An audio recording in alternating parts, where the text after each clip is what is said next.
STG, the Menace of Louisville. Let's get it.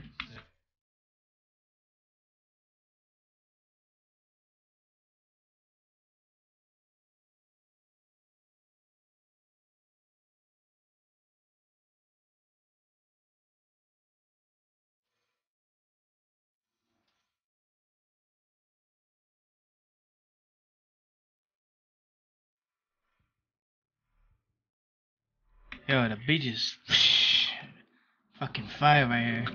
George Stone III was born May 11, 1994 in Louisville, Kentucky.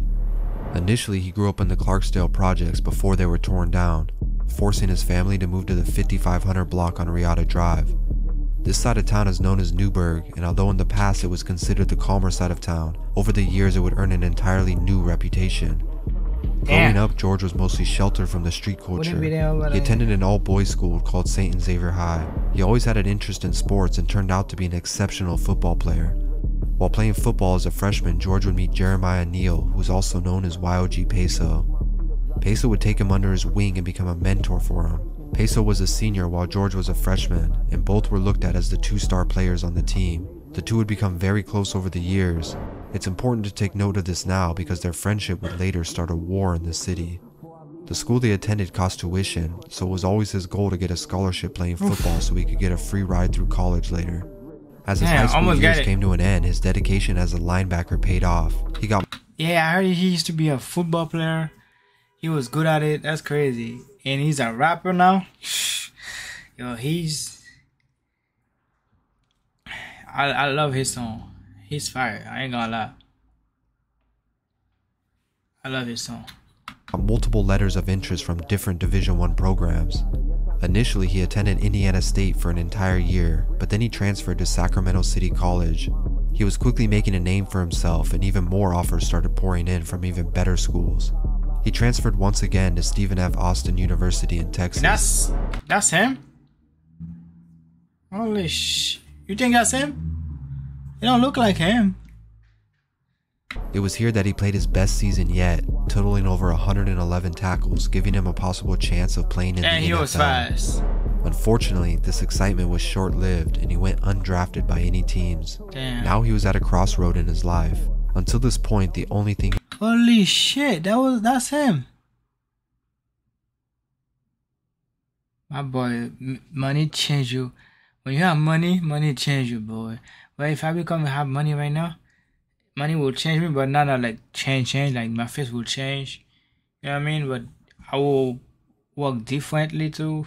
I cannot hang out with a lot of people like the way I used to, you know, because they will become like a hater now. You know what I mean? They will envy you. So sheesh, no more shit. His face changed, yo.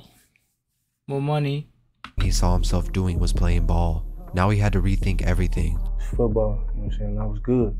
You know what I'm saying? Like, but you know how it goes sometimes in your life. You go somewhere for one thing, and, you know what I'm saying, it might lead to another thing. You know what I'm saying? It's hard. Still got the it's hard tattoo. to avoid stuff that's right in your face. But less tattoo though. He used to have tattoo, like less tattoo. Now this guy blended with tattoo. I'm gonna have my tattoos next soon, April, May, whenever they give me the schedule to do it. So I gotta wait for them to give me the schedule. My chest tattoo is coming up soon. There's gonna be covered up. This one gonna be covered up. So yeah, I'm gonna be the same way as a rapper. Dreadlocks, tattoo, neck tattoo. It's just crazy. You're gonna see. And there's gonna be a vlog too, so stay tuned.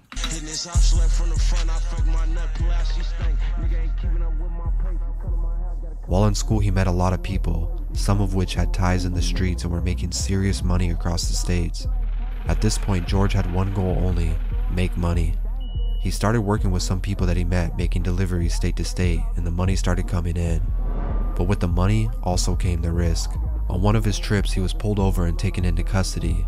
Now he was facing a potential of 10 years. Prior to this point, his family had no idea who was involved in this and thought he was still focused on football. Little did they know he was making money and had no intentions of ever going back.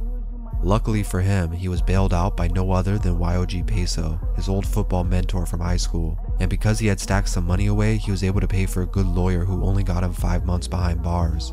He and Peso would reunite after his release, and once again, Peso offered to mentor him. This time, he wanted him to rap, and this would birth the career of ESTG. But this was deeper than music, because Peso and G were actually bringing the west end of the city and Newburgh together by doing this. On the west end, you had YOG Peso and rappers like H Block Duke, and now Newburgh had ESTG. With the support of both sides, ESTG's music was catching on immediately, and he was gaining a buzz fast. Some of his singles were— See, my son got that little bit, the small ass change, chin. Now, some of his singles were already touching big chin, the million view range, but the truce between the West End and Newburgh was about to come crashing down. Recent success, I don't know if that's what you want to call it. It's just a lot of stuff that came with it that I wasn't really ready for, but I had to get ready for, you know what I'm saying? And that's just what's going on right now. It's a lot of people, you know what I'm saying, who used to support it, they ain't supporting it no more. Time to watch cause a Mercedes. What was he thinking? I was gonna spank him. Niggas be playing crazy. Hey, I hope I don't get copyright, man. On July 8, 2019, ESTG, his crew, and the guys from the West End were all in the studio. It was just like any other day and things seemed to be normal. But while ESTG was in the booth putting down a verse, an argument between his crew and a guy from the West End started. Things escalated quickly and they took it outside as a fight broke out. Moments later, a gunshot went off and took the life of a man named Big O from the West End. Big O was a well-respected member, and although Peso and G initially brought everyone together, in an instant none of that mattered. Now it was war. This included Peso and G. Although they were childhood friends, they both now had to stand behind their crews. Over the coming months, ESTG would drop his first 2 mixtapes, El Toro and Die Bloody, which would both bring his name across the country. With this type of momentum, he was catching the attention of other rappers who now wanted to work. Sada Baby from Detroit would link up with ESTG for their song Taught Different. He flew down to Louisville to shoot a video, and everything was going well. But as everyone was getting ready to leave the scene, a car pulled up, letting off rounds and hitting ESTG 5 times in his stomach, chest, and face. After an extensive surgery, he survived and was right back in the streets and in the studio. He would later rap about— Oh, that's why you have a mark on his stomach, the surgery thing. And that's how he covered up with a lot of tattoo, maybe, if I'm lying or some shit, I don't know. Hey, what I'm talking about? If I'm talking right, I think I'm right. But I'm saying, in the album cover, I saw his stomach, no homo shit. It was like covered up with the thing, how do you call it? Stapler. It looked like stapler, and you know what I mean, like the entire incident in his song Nathaniel Forrest. His career was on the rise, but the war was only getting worse in Louisville. This is where the story gets crazy. Shooting and killing a 3-year-old girl and her father less than a year ago, and this morning he's out of jail.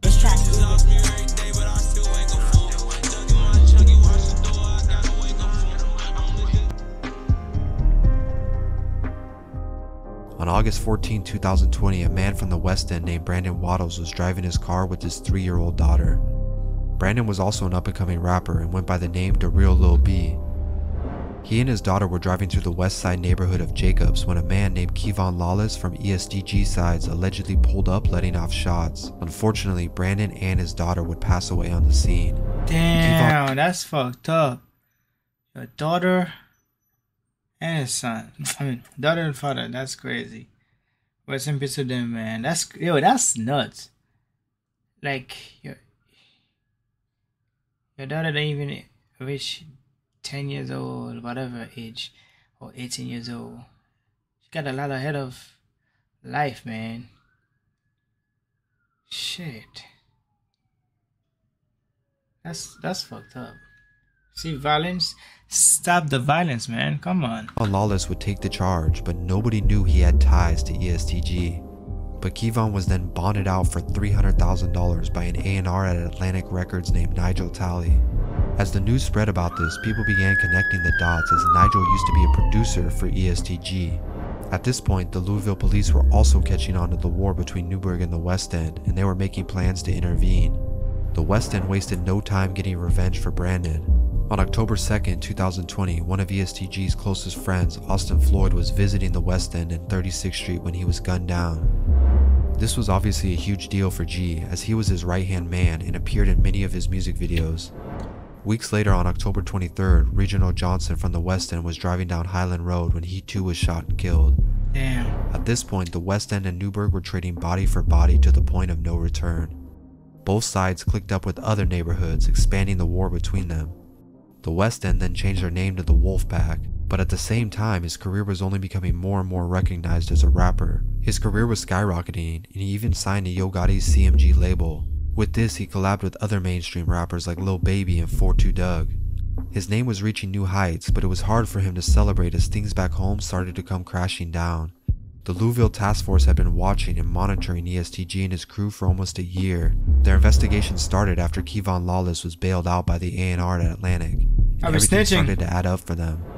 On top of it, G had used lyrics in a song where he said "Free Kevon Lawless," which they used as evidence. 10 people have been indicted as part of a drug trafficking bust. WLKY's Lauren Adams explains how the task force is working to make Louisville streets safer. My raps don't say I'm back knocking this shit. Drinking this shit, I ain't knocking no strip. These lame ass niggas don't shoot no bricks. 5500 don't got no bricks. You on Instagram giving them police. Although ESTG was not directly tied to any of these incidents, 10 people from his crew were taken into custody.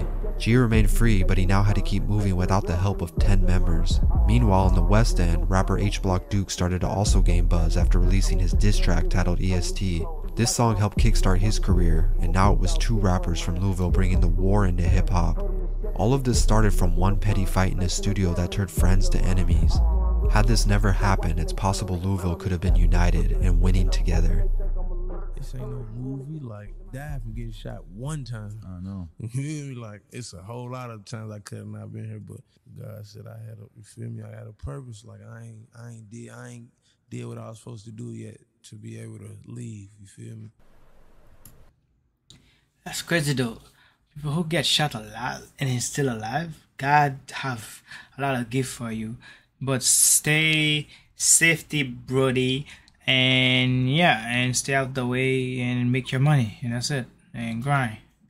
ESTG, keep doing your shit, man. I love his song, man. I ain't gonna lie. This guy, I love his song. It's a lot of song that I Tom shit. Oh my god, I be playing that shit so much. Now I skip it, to be honest. I used to play that shit like back to back when it's finished, back to back. Now I kind of tired of it now. It was too much in my ear, but yo, this guy, keep doing your shit, man, and I'm gonna keep doing my shit, and that's all I love, and I'm continuing doing it, reacting. If you have a problem with that, suck my dick. I'm out, man. 2 pieces of the put 2 pieces of pie, make it 2 pieces of the kai. Ha ha ha ha. Don't play around. Don't play around.